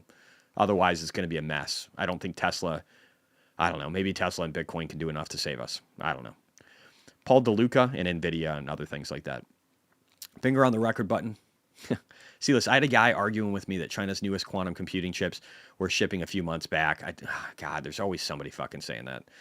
Dario, yeah, and they're the worst. China makes the worst fucking chips in the world. They're like years behind the rest of the world. So for advanced chips, they're years behind. Dario, hey Jess, when are we going to make new option calls that can make 3x more? I want to start with your 2025. Well, I don't know what you mean. So I'm in a bunch of option calls. I don't know how many more new ones I need to make. Once I make a bunch of money off of those, I'll probably be looking at ones to hedge. But outside of that, I think I'm sitting in really good positions right now, and I'm not terribly interested in diversifying more. I mean, I'm in a lot of different positions right now. There's only so much I can track in a given day. So I'm good. But you do you. You guys can find in the Discord, you guys can find all kinds of option plays. You've got the tools. You've seen the Option 101 video. You know at least enough to be dangerous. But again, just be careful with options. They're dangerous. The more time you can give yourself, the better. You need to be directionally right, or you're fucked. Joe Barassus, hey Jesse, what's the multiple of buying Tesla option contract at the price you bought it for today? It's not as good today. I don't know. You can run it. I don't want to jump into option contracts all the time. Maybe I'll do a separate session where I look at that stuff. But I mean, obviously, with me being up 80% on my contracts even now, it's not as good as it was, right? It's lost almost, one multiple right there. So maybe it's 4x upside versus the 8 to 10 that I was looking at. So it's not as good. It's not as good right now. I mean, that's what happens. You got a limited time to kind of get in for the good multiples. I wouldn't be as interested, but again, I did buy 3 contracts today, so I like it. I like it a decent amount. I like the upside potential, especially for June 2026 to get to 330. I think that's a no-brainer. Chris DeSantis, there was something endearing about the limitations of CDS. Oh, CDs. Joe Barassus, okay, I already did that one. Let me roll down here. I'm going to look at stocks, so I'm going to keep rolling. I'm going to look at semiconductor data centers, and there's secondary market for batteries. Put a bunch. Okay, so I'm going to look at stocks. I'm going to look at NVIDIA first. And then I'm just going to roll down the line and get to what I can get to. NVIDIA up 2.4 or 2.24%. Wow, it looks like it spiked really crazy today. People are nuts. This is a $3.13 trillion company. This is algos. This is just nuts. This is algos, and then some of the recent data or just because of the summit too. But this is nuts. Up 0.43% after hours. So what are we getting near? $3.2 trillion. We're going to be $4 trillion probably by the time we get up here, or at least $3.5 trillion, I should say, by the time we get up here to the high again. It's just nuts. It's nuts what's happening with this stock. There's only so much money that can flow into it, though. It's going to start to chop. It's going to start to chop, and eventually it will start to overflow into others. I don't know if that time is now, but you're going to have some of your upside limited just by how large this fucker is. Can it go to $6 trillion or 6.5 trillion and double? Maybe. But that's a lot of money. That's literally like all the money in money markets that people keep talking about is going to flow into the stock market just in NVIDIA alone. So I don't know. Again, it's going to be hard to move the price in this thing. It's not the best investment right now, in my opinion. There's other opportunities that can double way quicker than this one. All right, let me roll down. It's symbolic, but still fun to run. If you followed C. Wood's trades, you'd be poor. Who is C. Wood? I don't know who that is. C-list, yes. Chris, the requirement to make decisions and implement them. Let me keep going down and trying to find. I got a few Rivians near me. No Cybertruck. Sorry, keep going. My area is full of people who would boycott Elon. Lots of Kia and Hyundai EVs appearing. Tesla's still numerous. Yeah, whatever. Some people are stupid. They're always going to buy an inferior product because they hate somebody. MU looks very good. Feels like it can go when markets start to go. Let's look at MU. So this is one. I never did make a video about this. I did make one on Argentina. And I almost bought some ARGT today. I'm not going to lie. But Bitcoin is so tasty right now. So could this one bounce? It does seem like it's finding a base. What is this, September? It does seem like it's finding a base. I would feel better if it was grinding near the 110 mark. But it feels like something. It's only got a $114 billion market cap. I do like this one. I need to start allocating to it. Probably should have done some of that today. But I think you're right. I think that this one is going to end up going up. The company, and just in visual stocks, doesn't look bad either. Let me get down here. FTA. All right, render. Yeah, render. I'll do that. I'll do render the new way, since it's kind of all the same, right? Render this way versus, I'll do render the old way. It doesn't really matter. I think these two are gonna they're gonna follow each other pretty close, right? Oh no, it's literally the symbol is dead. Okay. All right, let me do it the other way. Let me just go over here. I'll just leave it spelled that way and then go over here. I'm gonna do Coinbase. Nah, maybe Binance is older. I don't know. It might be hard. Nope, we're good. Looks like they rolled over here, so this is good. All right, yeah, we got plenty to work with. This is plenty of data. So let's look at render. Let's see, where were the lows? We're going to draw from here. We're going to stick with more recent. It's probably a better channel. So we'll start with right here in August of 2023. Draw it up to here. Draw it down to here. How many billions is this? Well, it doesn't say it here. I'll have to look at another screen. Let me draw it out a little bit, though. So, anybody know off the top of their head how large this market cap is? Let me know. All right, I should share this one, too. I need to add all these. I really need to get this stuff added in to the Discord. Yeah, it does look like we're trying to break above the first fib line here. And once we do that, I mean, really, the next Fibonacci is at the 1432 range. That's a 200% almost climb. So that's a lot. That's a lot. And this thing can go higher. This is definitely something. Let me see. What is the market cap? Do you guys have the market cap? 3 to 5 billion? Okay. All right. So, yeah, we could go to like 35 and have it not be crazy if there's a strong narrative. But otherwise, you could see 14s in the not too distant future. We know this because we already got there in March. So this would be pretty easy. I would bet if Bitcoin goes to 92, like I'm talking about, we'll see at least $21 in this, right? So that's almost a 300% increase. Anywhere between 21 and 36 would be my bet if Bitcoin goes to 92K. There'll be a bunch of liquidity that flows into these, so it could do good. ETN. What is ETN? A stock or is it a... Let me just pop over here. Is that a stock or is that a shitcoin? Eaton Corporations? Sealess? Is that you? Probably. All right, let's take a look here. 8% revenue growth year over year. That looks like a steady Eddie. EPS going up. Institutional ownership flat. Short interest non-existent. That's a grower. Grower, not a shower. Forward PE 27.7. Decent amount of growth because the PE is currently 36. So it's not a bad looking company. Doesn't look super exciting. Dublin, Ireland, industrial machine, electrical equipment. Oh, okay. So this kind of ties in with like a electrical expansion need in the decade ahead, which we definitely will have. Huh. So yeah, that could give it growth. Let's look at the chart.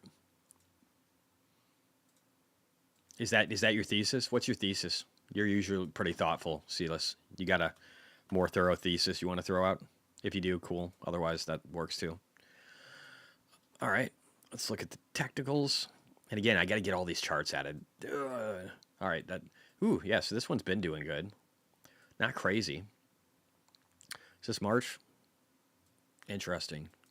I'm going to draw the old extension here just to see if it kind of already hit its measured move. Probably did. Well beyond. Yeah, okay. So, yeah, so that's not going to be the best place to draw this. Let's redo this here. And actually, might as well just do it from here. I like to do the shorter time frames if it's kind of blown past all my goals on the longer time frames. So here's what we're doing. We're just going, because we want to actually be able to see resistance levels. And if you've blown through all of it and you've just got these huge zones, it doesn't do a good job giving you an idea of kind of where the current resistance zone is. So this one, it could run pretty easily to the 364 range, but it's already went up a lot. I mean, recently it's at 254 and it's already 334. Back in the pandemic, what was it at? Boy, man, energy companies during the pandemic, no brainer. I wish I was more into the macro back then because they went from 56 to 364 or 334. So I don't know. This company looks like it probably has room to fly, but at the same time on the weekly, it's still kind of closer to overextended. Maybe it gets up to the .618 and takes a breather. What's the monthly look like? The monthly's still super high, and it's got bearish divergence. So I don't know, man. I'm not super excited about this one right now, just because it seems like it's making lower highs than the RSI, and it's still overextended on the monthly time frame. So I'm not long right now at all, but I could see how this could be an energy play, like the energy generation and grid expansion theme. Yeah, I could see that in the future. But right now, man, don't get me wrong. Maybe we get up here to 370 something, or maybe the fundamentals are just really going to drive this a lot higher. Great play for the long term, for sure. Definitely a steady eddy. So once you make too much money on other stuff, maybe this is the play. It's got a dividend too. But I just worry about bearish divergence and about it just doing so well in the meantime. It's not super overvalued though. Airbnb, Tyler, that's an interesting one. I haven't looked at them in a while. Let me just share this chart. All right, I just got to remember to add these fuckers. I'm going to try and do that. If I don't do it, call me out in the Discord, guys, under the suggestions or the add ticker symbols. Like, just throw that stuff out, and I'll make sure to do it because I do want to get better about this. Sometimes I just need a little prodding. All right, Airbnb. How are we doing at Airbnb? I got to look at the financials. This would be interesting. So kind of a no-brainer to buy this down here, right, on the RSI in July, middle of this year, at 111 after dropping a decent amount. Definitely not back to its full steam. Still an $83 billion company. I care most about the financials, though. Let's just look here, because this could get weird in the future. I'm trying to think what does Airbnb do in the future? What does it do? There's so much craziness right now with housing and rentals. What does it do? Forward PE 27. The forward PE is worse than the current PE. You never like to see that. Let's look at how they're doing. Are they making any money? So it looks kind of like, I don't know, it kind of seems like we've got some topping. You've got seasonality, obviously. Q3, it says 2024, is the big travel time. It's like, or where they book all their money. But short interest isn't bad. Institutional ownership is okay. Nothing really for insiders that we care about. How much exposure do they have? So Latin America is there. EMEA. What is EMEA? Do you guys know what that is? We've got APAC, EMA. I get Latin America, but what is EMEA and what is NA? Is that US? I'm confused by what they're saying here for this regional stuff. If you guys have comments, throw them out. Marty Cohen says, "Yo Jesse, what up, y'all?" Wagabond says, "Yo Marty," and then Joseph says, "Yo Joseph." EMA, yeah. So Europe, Mid East, Africa. Okay, that I get. But what about the others? Okay, so this is Africa. What is NA and APAC? APAC is Asia, maybe? Asian Pacific? I could see that. So NA, is that the US? North America. Oh, okay. All right. You guys are awesome. You guys just fixed all of this for me. Thank you very much. Okay, so the biggest parts of their business is going to be probably Eastern Europe and North America. Okay? All right, cool. So we know they don't have, it doesn't look like they have a lot of international risk in regard to like China or any of that stuff. So that's good. That's probably good. So their business model is going to be most dependent upon the United States, I think. But I don't know. Can they make money? Not a lot. Not a lot. I don't know. I don't know what happens with Airbnb. What are you guys' takes? What do you think is going to happen to Airbnb in the future? We're the real chat GPT. It's micro to macros channel GPT. It's you guys. Thank you. Hey, man, it's a lot easier than pulling it up. I'll tell you that. I have no problem being like, I don't know what this means. Do you guys? Because I always find that out of all of us, like someone has the answer, and it's very helpful. A lot of the times it's people like Silas and some of you others. But yeah, okay, cool. So I don't know. I don't know with Airbnb. I don't know what to think. I don't know what to think. I have worries about this sector. I have worries about the government maybe cracking down on them in the future for affordable housing. I mean, what do you guys think? So we've got both governments, both potentially Kamala Harris and Donald Trump, that are going to try and make housing more affordable in the future. There's different ways to do it. I think reducing the demand by not having a bunch of people that are coming in every single month will help. We don't want 20, 30,000 people crossing the border that we have to pay money to support and give housing for. But I just don't know what ends up happening for this. I don't know if they literally start to lean on companies like Airbnb, lean on the Berkshire Hathaways, the Blackstones, the companies that have bought up all this real estate to force them to liquidate to be able to make it to where it's more affordable. I just don't know. Something needs to be done, but I feel like either way, both parties are going to start leaning on these companies that own a ton of real estate. I don't know if that's impactful to Airbnb or not. I don't know. It just feels like a weird sector to me right now that I'm not really interested in. I don't know what you guys think. MU we looked at. SMCI we did not. FLD, Render, DJT. I'll look at DJT for shit and giggles here. This is the Donald Trump one. I hate this fucking fund. I've hated it the entire time. I will vote for Donald Trump. I would never invest. Oh, wrong DJT. Let me see. What is that? Truth Social? I got to see if I can find it here. Pretty sure I had it. Let me see. Did I put it under Truth? Nope. DJT. I might just have to pull it up. Maybe I don't have it in here. All right, let me do that. I'll make a copy. DJT, Trump Social. It's True Social, but whatever. Fuck it. DJT. I just hate this one so much. It's such fucking trash. And again, Trump is like using X more and more. He's buddying up with Elon more and more. The only reason he still posts to this, he just has other people that also relay the exact same messages on X. But really, it's X where he's getting all the visibility. True Social is not needed. I don't know. It's like Rumble. I don't know if it's worth anything. So I think this is a shitty investment. Just going to leave it at that. I think it's a great way to lose money. Could it go up? Sure.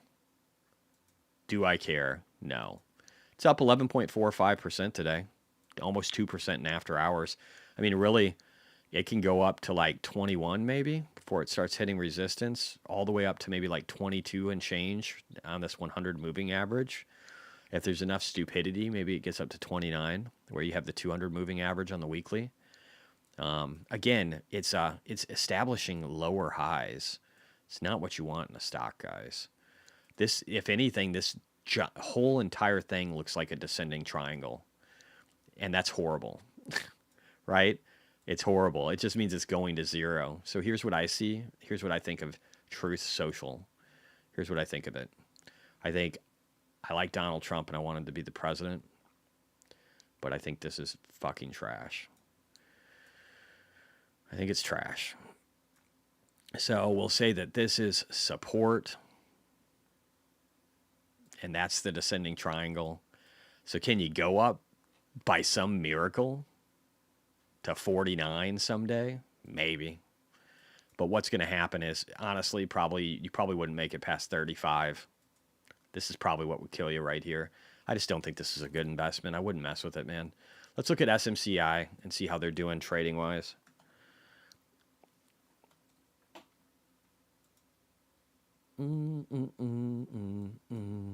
What the fuck? Oh yeah, they did a stock split, right? So this is all jacked. That's one thing to remember, guys. Your charts and stuff will get just destroyed whenever there's a stock split. Everything just changes. So this is up 15.8% today. Wow.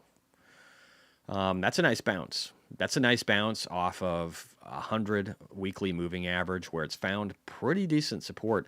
Now, could this turn into a bear flag, go up a little bit, and then just roll over again to a lower level, like the 31 range? Maybe.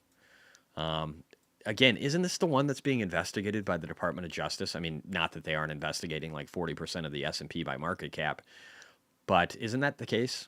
So it seems like there's some risk there. Let me see. I'll try and draw something here. This is just a weird one to draw because really I have to go back. I mean, where do I draw this? It's like just up. Where do I even draw this? I guess I'll draw it from 2020. It's like the only thing I have. We'll pretend like it's going higher. So this would I don't know, man.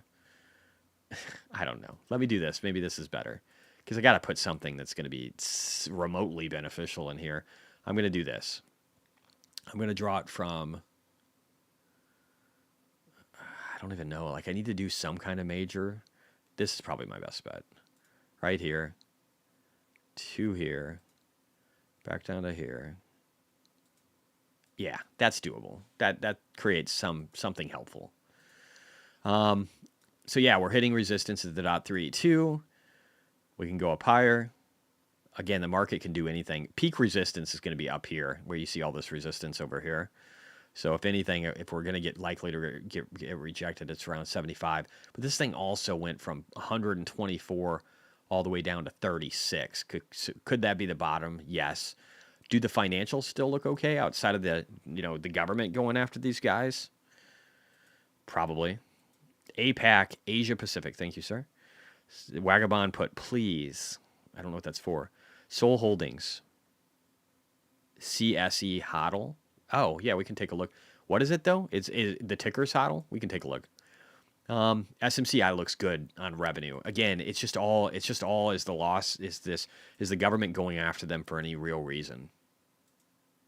I can't tell you that. I can't tell you this. Their EPS is plummeting. What the fuck is that about? But what the stock actually does, I don't know. But it is hitting resistance. I'll save this. I'll try and get it added. It looks like it is shared. So I'll make sure that this ticker is in there too. And I'll keep trying to update these and stay on top of it. But I don't know what else to say about this one. Let me pull up HODL. I don't think I have that, so I'm going to make a copy. Really got to get these tickers added to the Discord. That way you guys can start talking. Is this it? The Bannock Bitcoin Trust? Is that the HODL you're talking about? Soul Holdings, CSE HODL. Or is it a different? Oh, right here. Soul Strategies. Is it Canadian? I'm going to say it's Canadian. Is this Solana? Is this Solana? Is that what they're holding? Can you let me know? All right, let me see. I'm going to read some recent comments here too as I'm going down. HODL is a MicroStrategy-based SOL. Sorry if you have discussed already. James explained the company was valued just around net value of held assets. Oh, that's good. You're talking about this one, right? Is this the one? I think it is. Yeah, this is the one. All right.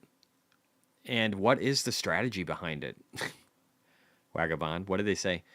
Silas, lots of local resentment. Kyle Wright, there is so much hate on socials for Airbnb these days. Nobody wants to clean on their vacation. Yeah, there's a lot of hate. I agree. It's definitely a narrative. Alex Garcia, I love my Airbnbs. I use them all the time. Airbnb has been facing regulatory scrutiny in many cities. I agree. I think I can just see more pain like that. With concerns around housing shortages and community impact, we know how they'll manage that and navigate it. I agree. Hood's up another 1.2% in after hours says what? That's cool. DJT might become the new GameStop. I think, yeah, for losing, yes. Sal Pal, Spanish government is cracking down on a bunch of Airbnbs in Barcelona and Madrid to tackle housing. Yeah, it's just like the lazy way of tackling housing concerns. I'm worried about the big companies more, like the Blackstones and the Berkshire Hathaways and the BlackRocks. I'm worried about that. Yep, Canadian. Silas SMCI is just the racks supporting hardware for NVIDIA chips, etc., isn't it? I don't know enough about it, but yeah, maybe. So if this is this is supposed to be at net Value is are they just holding Solana? What is this company? Is that what Sol Strategies is? HODL, same as MicroStrategy with BTC, but with Solana. Ah, okay, all right. And they're at net assets, so you could maybe do an options play off of this one. That might be interesting. Let me see real quickly here. NAV value for HODL.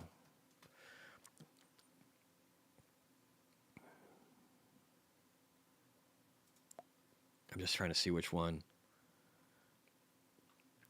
Is this the one?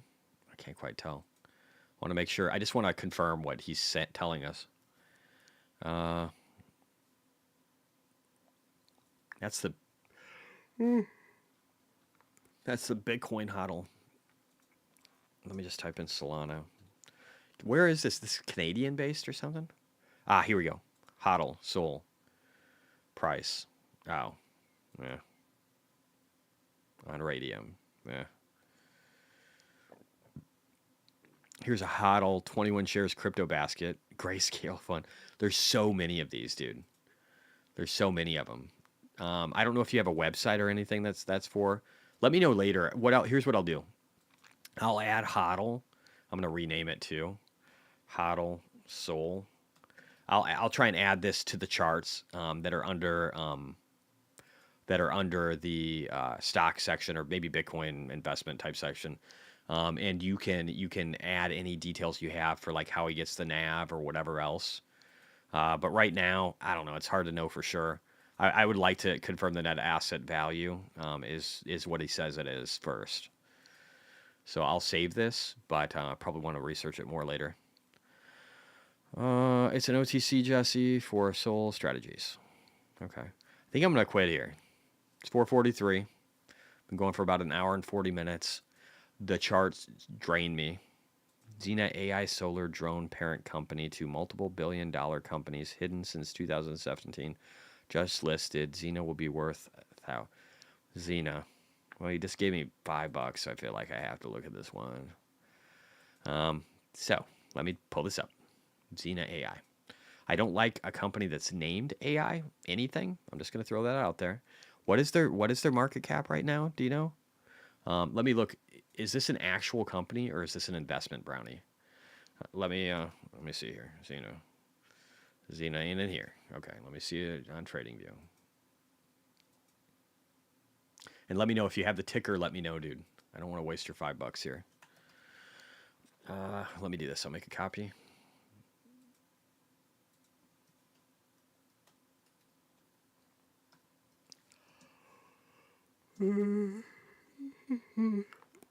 AI solar drone company.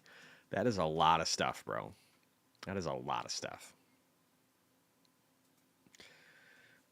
It's like just a bunch of keywords. But what is the actual? Is this a crypto or is this a stock? Do you know what the ticker is? Can you give me that, Brownie? The ticker? Otherwise, I can't even find it. I don't even know what it is. Oh, is he shilling it? Xena is the ticker. Xena's the ticker. Is it Xena Tech? Is it this? Is it on the NASDAQ or is it a shitcoin? Can you tell me? I can't even find it. I'm going to have to assume it's this one. Is that right? Is it European or is it on the NASDAQ? Can you? I'll pull this one up. You tell me if this is it. Holy shit. What happened to this thing? My God. Kind of looks a little frightening. Not going to lie. Is this the ticker, though? Can you tell me? I mean, this is the daily ticker, right?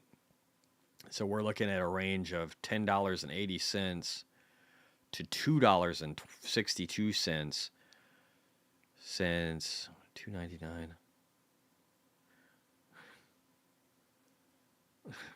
All right, I love that you guys are giving me money, but I don't know what the fuck is going on. All right, so is this, if you could confirm that Xenatech is the ticker, that would be amazing. I don't even know what this is. Volume 240,000 K.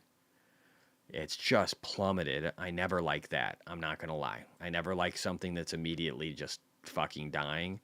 But if you could confirm, Brownie, if this is actually that, that would be amazing. Now, I'll look over here, and assuming this is Xenatech, I'll look over here and try and put it in and see if there's any financials. Don't even have it in here. Okay, let's go back over here.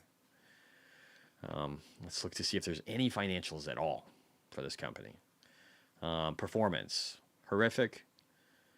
No financials whatsoever. I don't even know what I can look at, bro. I mean, thanks for the $7, but I don't even know what to look at for this. There's no financials that I can find. Let me see if there's any news whatsoever. Xenatech unit gets FAA approval for testing Xena drones. And then 2 days ago, Xenatech strengthens its leadership with management team appointments. Today announced his background includes 18 years of professional experience specializing in software and drone technology. Do they have any financials or anything yet? This might be too new for me to even look up, dude. I just don't see anything here. I mean, I can't even give you any TA off of this because it's just, all it's done is just fall. And then there's no financials for me to look at, even on TradingView, which is not super great. 48 million market cap. Thank you. See this? Yeah, because it's not even generated fully on here yet. I mean, it's down 75% from its recent high. And that was 6 days ago. So, I mean, that's where it dropped to, I should say. Right now, it's only down 72%. So, I'll save this one, but I don't know if there's much to talk about here. If you have any actual information on financials that I can look at or something, I'd be happy to look at it again. But so far, I got nothing, bro. All right, guys. I think I'm going to call it here. I guess buy the dip. Wasn't that much of a dip for me today? I mean, what did we end at? Let's see what the damage is here. Maybe it got worse. 56,000. Yeah, so I'm probably down 50K today. That's like nothing for me. That's like, it's boring. Sela says Nasdaq Xena, $48 million market cap. Xena financials on Google Finance. Yeah, that's a lot of work for me, bro. I'll look at it. Do they look like shit on Google Finance? I'll look.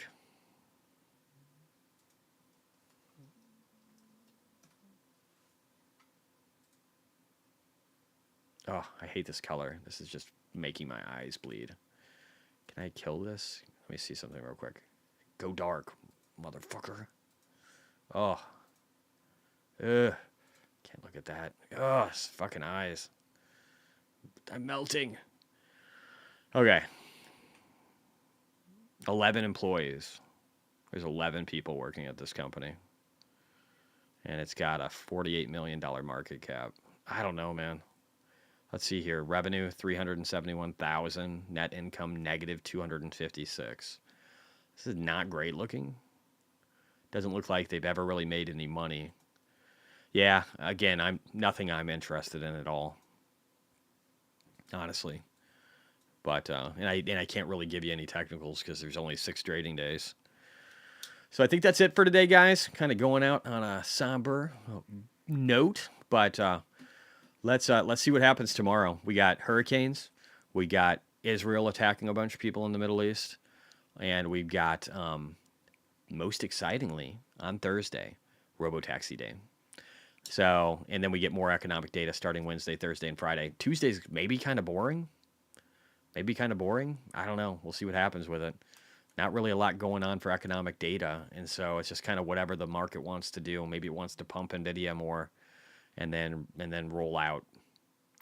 But nothing too exciting. Book and Tackles looks like it was a recent IPO. Yeah, nothing too interesting in something like that. All right, I'm going to give you guys some tunes. I'll try and find something that's different that I haven't listened to every single day in the last couple of days. Fuck it. We'll just make this one. Peace. Talk to you later. Bye. Thank you for being here.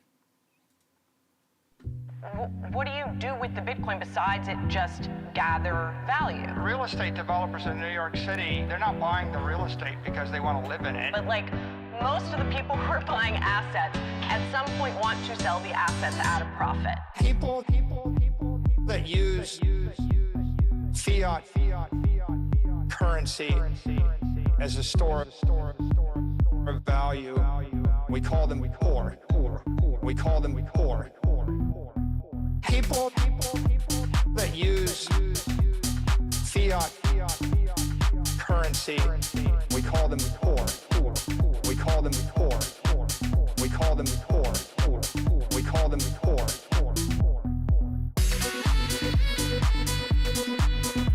There's a name for them. We call them poor. We call them poor. Okay?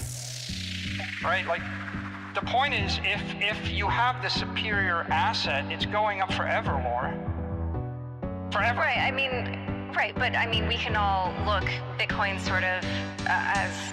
Forever, Laura. People that use fiat currency as a store of value, we call them poor. We call them poor.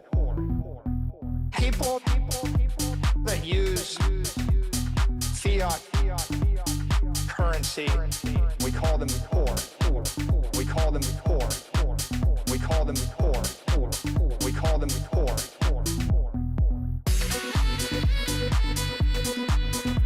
There's a name for them. We call them poor. We call them poor. We call them poor. We call them poor. We call them poor. We call them poor. Okay?